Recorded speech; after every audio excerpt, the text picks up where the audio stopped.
Have you ever treated yourself to like a spa day or like a shopping spree only to feel exhausted the next day? Yeah, well, I used to think that self-care meant like quick fixes, such as like spa days and shopping sprees and treating yourself to something that you absolutely love. Basically, like little pick-me-ups to get through the chaos. They're just quick fixes and they don't really dive deep into what I truly need to refill my soul, basically. And it wasn't until I shifted to a more mindful and intentional approach to self-care that I started to really feeling recharged afterwards. And so today I want to talk a little bit about that. And if you're new here, welcome to Cozy Notes. I'm Suin, your mindful living coach. And Cozy Notes is a space where we slow down, rediscover joy, and live a more intentional life. So grab a cuppa and let's get to it.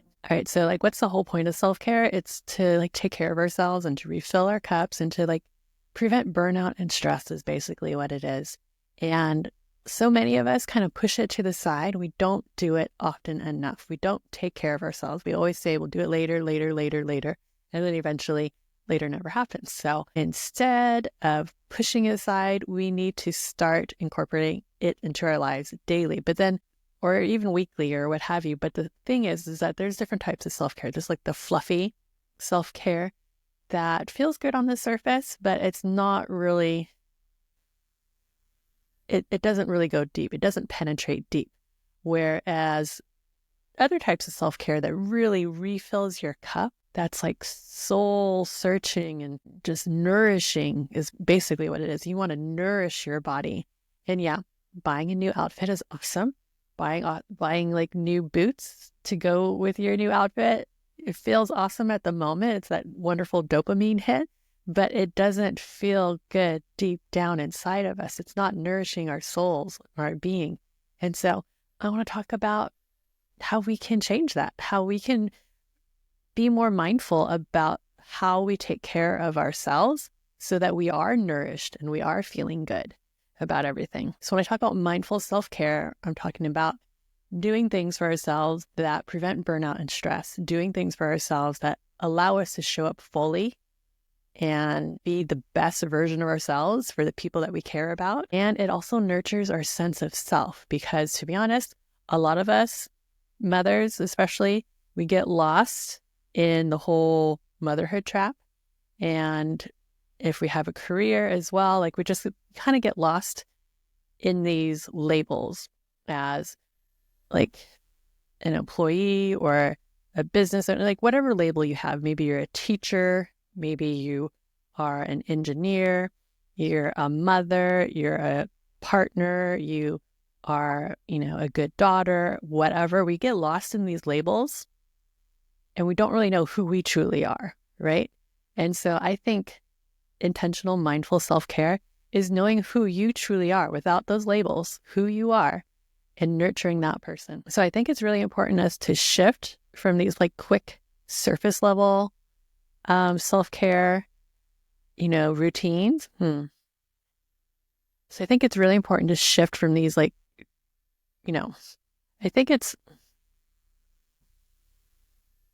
think it's really important for us to shift from the quick fixes to the lasting nourishment. And yeah, I'm not saying don't ever go shopping again. I'm not saying that. I'm just saying if you need to refill your cup, think about what you actually need. What do you actually need to refill your cup? And for me, it's not going out on a shopping spree. Like I said, that gives me a good dopamine hit. I have all these clothes that I probably won't ever wear. And instead, what really nourishes my soul is to be out in nature. I know that, if I'm feeling drained, I know that I need to get outside, whether that's in my backyard, in my garden, whether that's out for a walk or going on a hike, or maybe even just going on a road trip to a state park or something. I really need that to refill my cup. And I know that when I'm feeling drained, that I can choose one of those things to do. And oftentimes it's just going into my backyard or taking my dog for a walk. But I do try to go hiking once a week or go on a long walk without any kids and dogs. Yeah, that's helpful too. And it's that move beyond the surface level self-care that will really nourish you and make you happy and make you feel fulfilled.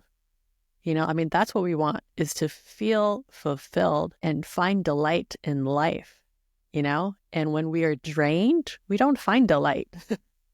When we're drained, we're not the best people out there. When we're drained, we don't have the capacity to deal with like challenging situations. And so it's important for us to, do this deep level types of self-care. And then there's like, self-care habits that become a routine, like making sure that you are well rested at night. And so whatever like rituals or routines you establish in order to make that happen, you do it. Exercise, nourishing your body with good foods. There's small habits that we can do every day to nourish ourselves in that deep sense, that deep level. And then we also need to embrace self-compassion. And I think that's something that we women, we tend to be very hard on ourselves.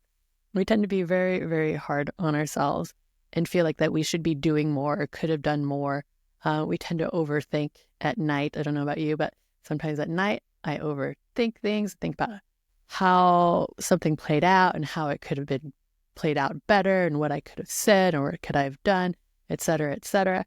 And that is not nourishing my soul. That's depleting me. And so self-compassion is so important. So self-care is also being kind to yourself and letting go of perfection. Remember that. That is self-care as well. And so whoever out there says that self-care is selfish, who are you? You must be some dude. Some dude that has all his crap taken care of by his wife. And yeah, you must be some dude. All right, so some practical, nourishing self-care habits that you can do right now. Daily quiet time. So many of us, especially if you have kids, don't have quiet. We don't have quiet. And even if we do have quiet time, we have the TV on in the background, or maybe we have a podcast going or an audiobook where it's not really truly quiet. You know what I mean? We're not lost in our thoughts. We're avoiding our thoughts. And having true quiet time, whether you are meditating or praying or just sitting in silence and just being, that can really recharge you. And it's something that we should all do daily. And I'm not saying that you need to do it for an hour and you don't need to go meditate for an hour. No, I'm saying find pockets of time, 5-10 minutes here or there where you can escape from the chaos and just, power down, basically. If you fall asleep and take a nap, that is fine too. That is considered quiet time. I'm for that. Next is gentle movement. And, I'm all for a good workout. We feel good after a good workout, but also gentle movement, just moving our bodies, whether that's stretching or yoga or, just going for a walk. That really helps recharge our bodies as well. And that is something that we really need, because it's very nourishing. It's not punishing in any way. So really recommend doing some gentle movement. Not all movement needs to be aggressive and powerful and strong. Yeah, we do want to be strong. We do want to build strength so that we can age gracefully. But at the same time, we do need that more gentle approach, more feminine approach to movement. Next is healthy boundaries, learning to say no to things that drain you. Say no to things that drain you. If your kid's teacher asks if you would like to, chaperone a field trip and you know how tiring and draining those field trips can be, you can say no. It is okay. Just because you have the time, maybe you work from home or you're a stay-at-home mom, doesn't mean you have to chaperone the field trip. There are other parents out there that can do it. There are other people that can do it. So don't feel like you have to do it. Don't feel like you have to be the one that rescues everyone else and saves the day. You don't need to be the super mom. You don't need to be the hero in this story. So it's okay to set boundaries and not do things that drain you, because you need to be there for when it's really important. But if you love those field trips, go for it, because I know as a former teacher, I always appreciate it when parents show up and chaperone. It's always a big help. And then next is to prioritize sleep and rest. And I feel like that's something is hard to do nowadays because we're so addicted to our phones. We're so connected. Like when was the last time you looked at your phone to see how much time you spent on it? We know, maybe we'll say, oh, it was for work or whatever. That's why I was on it. But how often do you pick up your phone? Do you need to pick up your phone 200 times for work? I don't think so. We need to learn how to disconnect. And disconnecting, like I said, is really hard in today's age where we're just so connected to everything. And we feel the need that we have to be connected. We have to keep in touch. We have to be notified of events happening. We need to, it's like so much information. It's like too much. It's okay to disconnect and to prioritize sleep and rest. It's okay to take a break. If you're like an entrepreneur like me, it's okay. You don't need to be working 7 days a week. You don't need to be working all the time. You don't need to be showing up on social media all the time. You don't need to do any of that. You know, businesses thrived before social media. So your business can thrive without it too. We just really need to learn how to prioritize sleep and rest. Like for me at nighttime, besides getting in my cozy pajamas and washing my face and putting on my nice moisturizer, I like to make it depends on the weather. If it's cold, I make a warm cup of herbal tea. If it's warm or hot, I like to make a mocktail. I don't really like drinking. Not that I'm against drinking at all, but I just found in the past when I would drink, for one, I would drink one glass of wine and eventually that would end up being a whole bottle. That's a whole nother story. But two, like the next day, even if it's just one glass, I don't wake up feeling my best and my sleep isn't as good as if I just fell asleep naturally. I make a mocktail instead. And so it's just sparkling water, apple cider vinegar, and tart cherry juice, and maybe like a little bit of salt added to it as well. I enjoy having that, and that helps me fall asleep. Also taking magnesium glycinate, I think that's what it's called. There's 2 different types of magnesium, and one helps you sleep while the other, I don't know what the other does. Also, like not having to do everything, like not scheduling so much stuff in my life where when I get home, it's hard for me to wind down. You know, I need that buffer period between activities and going to sleep so that I can wind down and easily fall asleep, because otherwise I'll be up until like midnight, like all wired, because it's hard for me to turn off my brain. And then also like TV, turning off the TV, or if you need sound at night, like those sleep machines. Also, on YouTube, there's like this guy that does sound baths for like 8-12 hours. He has like a channel dedicated just to sleep sound baths. And I've put that on, and that would help me fall asleep right away. Even like he dims the light over time, or even has like just a black screen where you just have the sound baths. And yeah, I've done that, and it helps a lot if I have a hard time falling asleep, because sometimes it's hard for me to turn off my brain and get it. I overthink as well. So other small rituals that you can do to refill your cup is to have like routines or rituals for the morning and the evening. I already mentioned what my evening is, and my morning ritual or routine is basically just slowly waking up, not picking up any devices, and usually journaling, reading a book, and making myself a cup of coffee, taking my dog outside, taking my dog eventually for a walk, getting ready for the day kind of a thing. And that's it's a nice slow-paced morning ritual, but it doesn't always happen. Some days are busier than others where we have to wake up early to get to point B. And so those days are a little bit more rushed. And so I have like my minimal routine. And then when I have a lot of time, my maximum routine, I guess. I don't know what to call it. But yeah, having, options to choose from. And then also having like a span or limit, or I don't know what to call it, but just having something where for those busy days, you don't feel guilty for not doing all the things, because who can have a 30-step morning ritual routine? Like that must be another dude or someone who's single. All right, I need to wrap this up soon because I got to take my son to Brazilian Jiu-Jitsu.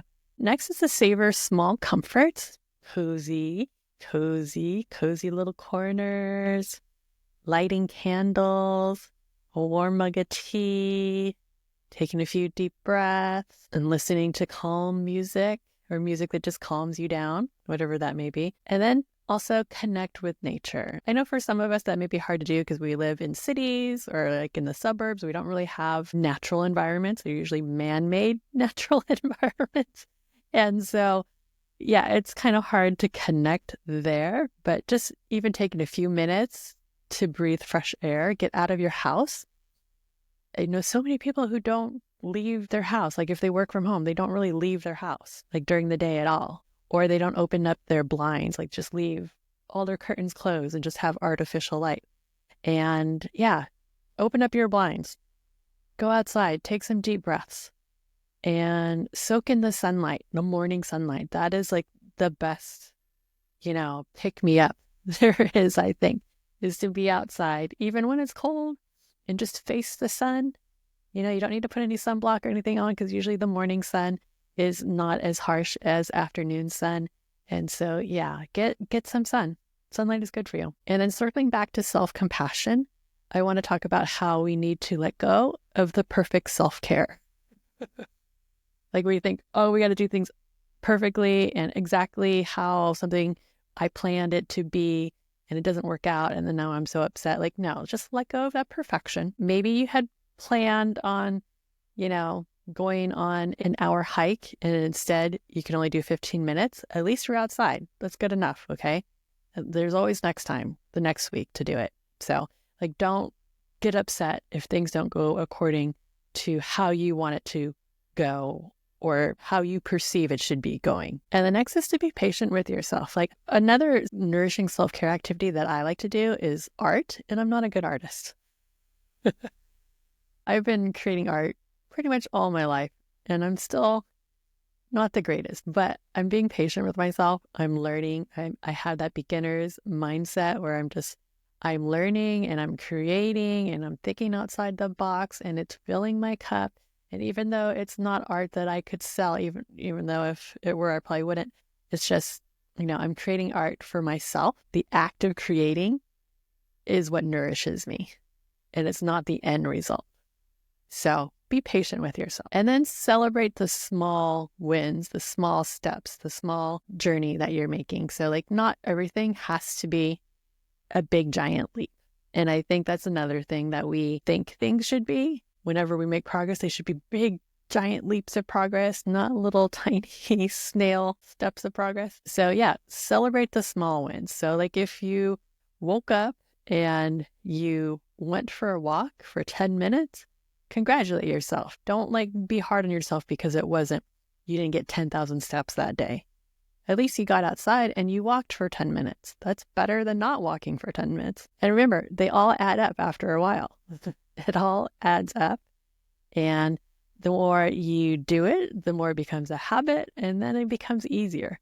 Everything new is hard and challenging, and we often like to make excuses why we don't want to do it or can't do it. So remember, mindful self-care, it creates a foundation of well-being, a solid foundation. So regular self-care gives you a steady source of peace and energy, which is what we all need in life. And it helps you handle life's challenges. Mindful self-care also brings more joy and presence. When you're well cared for, it's easier for you to find what delights you in life. And that, I think, is really important because it's so easy for us to focus on the negative instead of focusing on what makes us happy, what brings us joy, what gives us delight, and allows us to be fully present. Mindful self-care also allows us to live more intentionally.